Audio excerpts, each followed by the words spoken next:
کتاب و سنت کے ماننے کے بجائے آنکھیں بند کر کے کسی شے کو مان لینا منع کیا گیا. رب بنانا ہے، اس کو معبود بنا لینا ہے. ایک حدیث پڑھنے جا رہا ہوں بڑی زبردست. اچھا پہلے وہ حدیث جو پڑھنے جا رہا تھا میں، ابھی ٹائم ہے نا؟ کتنا ٹائم ہے؟ کتنا ہے؟ آدھا گھنٹہ. ہاں تو پہلے ایک حدیث کو پڑھاتے ہیں، غور سے سنیے تو سناتا ہوں. حدیث وعن ابی سعید الخدری رضی اللہ تعالیٰ عنہ بینما رسول اللہ صلی اللہ علیہ وسلم يصلي باصحابه خلعنا عليه فوضعهم عن يساره فلما راى القوم ذلك القوا نعالهم فلما انصرف قال ما حملكم على القائكم نعالكم قالوا القينا قالوا رايناك القيت نعالك فالقينا نعالنا فقال رسول الله صلى الله عليه وسلم ان جبريل عليه السلام اتاني فاخبرني ان فيهما قذرا وقال اذا جاء احدكم المسجد فلينظر فإن رأى فينا عليه قدرا او اذى فليمسحه وليصلي فيهما رواه ابو داؤد في كتاب الطهارة. حضرت امام ابی داؤد اس حدیث پاک کو ایسے کتاب الطہارہ کا دلائل ایک صفحے کی حدیث پوری پڑھ دی. راوی حضرت ابو سعید خدری. حضرت ابو سعید خدری فرماتے ہیں کہ نبی کریم صلی اللہ علیہ وسلم نماز پڑھا رہے ہیں، پیچھے صحابہ نماز پڑھ رہے ہیں. نبی کریم صلی اللہ علیہ وسلم جوتا پہن کر نماز پڑھا رہے ہیں، پیچھے جوتا پہن کر صحابہ کرام اقتدا کر رہے ہیں. پتہ یہ چلا کہ جوتا پہن کر نماز پڑھی جا سکتی ہے، پڑھائی جا سکتی ہے، اور جوتا پہن کر کے نماز پڑھی بھی جا سکتی ہے. پیچھے امام بھی جوتا پہن کر نماز پڑھا سکتا ہے اور پیچھے مقتدی بھی جوتا پہن کر نماز پڑھ سکتا ہے. جوتا پہننے کا مطلب یہ نہیں کہ اجازت دے دی کہ قالین بچھی ہوئی ہے آپ جوتا پہن کر کے قالین کے اوپر چلتے چلے آئیں. بھائی ادب ہوتا ہے، گندا ہو جائے گا، خراب ہو جائے گا. بہرحال آپ وہاں جوتے اتار کر کے آئیے. ہاں اگر نیچے فرش اٹپٹا ہو، آکورڈ ہو، تو آپ جوتے پہن کر کے آ جائیے، کوئی حرج نہیں. آپ جوتے پہن کر نماز پڑھ لیں. جیسے جنازہ آپ کو پڑھنا ہے وہاں ایسے جوتے اتارنے کی ضرورت ہے، پڑھ لیں. نبی کریم صلی اللہ علیہ وسلم کو جب دیکھا کہ نبی کریم صلی اللہ علیہ وسلم جوتے پہن کر نماز پڑھا رہے تو صحابہ کرام نے بھی جوتے نہیں اتارے، جوتے پہن کر ہی ابتدا کرنے لگے. درمیان نماز میں آپ نے کیا کیا؟ جوتا اتارا، پھر دوسرا جوتا اتارا، اس کے بعد اسے بائیں سائڈ میں رکھ لیا. اس کا مطلب ہے اگر درمیان نماز میں آپ کو جوتے اتارنے کی ضرورت پڑے تو آپ اتار سکتے ہیں. آپ کوئی پرابلم ہے، کوئی تکلیف ہے، اور بائیں سائڈ میں رکھ لیا. بائیں سائڈ میں. یہاں ایک مسئلہ اور معلوم ہوا کہ جیسے آپ کو موبائل بجنے لگا، موبائل نکال کر کے آپ اسے سوئچ آف کر کے دوبارہ ڈال سکتے ہیں. جیسے ہاتھ باندھے ہوئے آپ دونوں ہاتھ چھوڑ دیجیے، بلکہ ایسے نکال دیجیے، دونوں ہاتھ ایسے نکال لیجیے، اس کے بعد سوئچ آف کر کے یا ڈال دیجیے، اس کو پورا ہاتھ باندھ دیجیے. ہاتھ چھوڑنے سے نماز باطل نہیں ہوتی. اب یہ نبی کریم صلی اللہ علیہ وسلم نے دونوں جوتے اتار لیے، اس کے بعد کنارے رکھے. پیچھے لوگوں نے دیکھا کہ آپ نے دونوں جوتے اتار لیے. ایک مسئلہ اور بھی معلوم ہوا کہ ویسے تو آدمی سجدے کی جگہ پر نگاہ کرے، لیکن اگر اس کی نگاہ آگے بھی چلی جائے تو اس سے نماز فاسد نہیں ہوتی.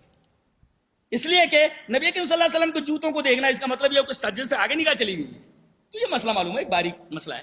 تو جب لوگوں نے دیکھا کہ انہوں نے اپنے جوتے اتار دیے ہیں تو انہوں نے اپنے جوتے اتار دیے. جب نبی کریم صلی اللہ علیہ وسلم نے سلام پھیرا تو دیکھا کہ آپ کے جوتے نکل کر کے بائیں طرف رکھے ہوئے، تمام صحابہ کرام کے جوتے نکال کر کے انہوں نے بائیں سائڈ میں رکھا ہوا ہے. ہم نے دیکھا ما حملکم علی القائکم نعالکم، تم نے اپنے جوتے کیوں اتارے؟ کتنا پیارا جواب ہے. دیکھو قالوا رأیناک القیت نعالک فالقینا نعالنا، اے ہمارے حبیب ہم نے آپ کو جوتے اتارتے دیکھا، ہم نے جوتے اتار دیے. ہم نہیں جانتے کیوں، کیسے کیا، ہم کچھ نہیں جانتے. آج قیل و قال کرتا ہے، اگر ایسا ہو تو ویسا، امام صاحب نے ایسا سمجھا ہو تو ایسا. یہ سب قیل و قال صحابہ کرام نہیں جانتے تھے. دیکھو کتنا پیارا انداز ہے اتباع کرنے کا، کتنا سادہ انداز ہے. رأیناک القیت نعالک فالقینا نعالنا، اے ہمارے حبیب ہم نے آپ کو جوتے اتارتے دیکھا، ہم نے جوتے اتار دیے. ہم نے کیا کیوں، ہم کو سوال بھی نہیں کرنا ہے. جو آپ کر رہے ہیں ہم کو وہی کرنا ہے. اسی کا نام اتباع ہے. چپ چاپ کر لینا اور اعتراض نہ کرنا. اب نبی کریم صلی اللہ علیہ وسلم فرما رہے بھائی تم لوگوں کو جوتے اتارنے کی ضرورت نہیں تھی، میں نے کچھ جوتے اتارے اس کی وجہ بتا رہا ہوں. کیا؟ ان جبریل علیہ السلام اتانی فاخبرنی ان فیہما قذرا، حضرت جبرائیل آئے اور کہا کہ آپ کے دونوں جوتوں میں گندگی لگی ہوئی ہے. اس سے ایک مسئلہ یہ معلوم ہے کہ نبی کو غیب کا علم نہیں ہوتا. اس لیے کہ اگر آپ کو غیب کا علم ہوتا تو آپ گندے جوتے پہن کر کے نماز کے لیے کیوں کھڑے ہوتے؟ دیکھیے جوتے آپ کے دونوں گندے ناپاک ہیں اور آپ وہی جوتے پہن کر کے نماز پڑھا رہے. جبرائیل آئے، پتہ یہ چلا کہ جبرائیل آ کر جو بتائے اللہ کی طرف سے وہی بات آپ کو معلوم ہوتی ہے، آپ کو غیب کا علم نہیں ہے. ان جبریل علیہ السلام اتانی فاخبرنی ان فیہما قذر، اس سے پتہ یہ چلا کہ جوتے میں اگر گندگی لگی ہو تو نماز نہیں ہوتی. ہاں جوتے کے اندر گندگی لگی ہو اس کو صاف کر لو، اس کے بعد جوتے پہن کر کے نماز پڑھو. پھر آپ نے فرمایا تم میں سے کوئی آئے مسجد میں تو دیکھ لے اگر اس کے جوتے کے اندر گندگی لگی ہوئی ہے تو اس کو پوچھ لے. دھلنا بھی ضروری نہیں ہے، چپل وغیرہ کے اندر ہے تو اسے پوچھ لے، کہیں لے جا کر کے ایسے پوچھ لے، اس کو پوچھ لے. دھلنا بھی ضروری نہیں، پوچھ لے اس کو. فلیمسح ولیصلی فیہما، اور اس کے اندر وہ نماز پڑھ لے. یہاں بتانا یہ ہے کہ نبی کریم صلی اللہ علیہ وسلم کی اتباع کا انداز دیکھیا کہ نبی کریم صلی اللہ علیہ وسلم کو انہوں نے جوتے اتارتے دیکھا، چپ چاپ انہوں نے جوتے اتار دیے، وجہ نہیں پوچھی. آج آدمی کتنا کیلو کال کرتا ہے، کتنا کیلو کال کرتا ہے. تو اتباع کا صحیح انداز اور اتباع کا صحیح طریقہ اور اتباع کہتے کس کو ہیں، اس حدیث پاک سے آسانی سے سمجھا جا سکتا ہے. اب اس حدیث پاک کی طرف ہم آتے ہیں. ایک طرف نبی کی بات ہے، دوسری طرف ایک صحابی کی بات ہے.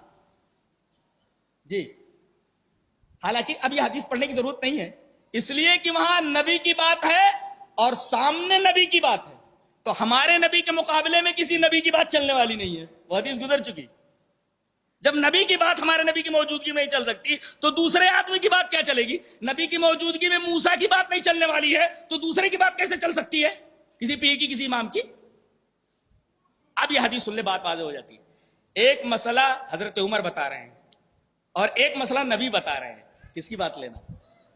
صحابہ کرام کا عقیدہ دیکھیے، کون سی بات لینا؟ نبی کی بات آ گئی، صحابی کی بات آ گئی، کس کی بات لینا، صحابی کی کہ نبی کی؟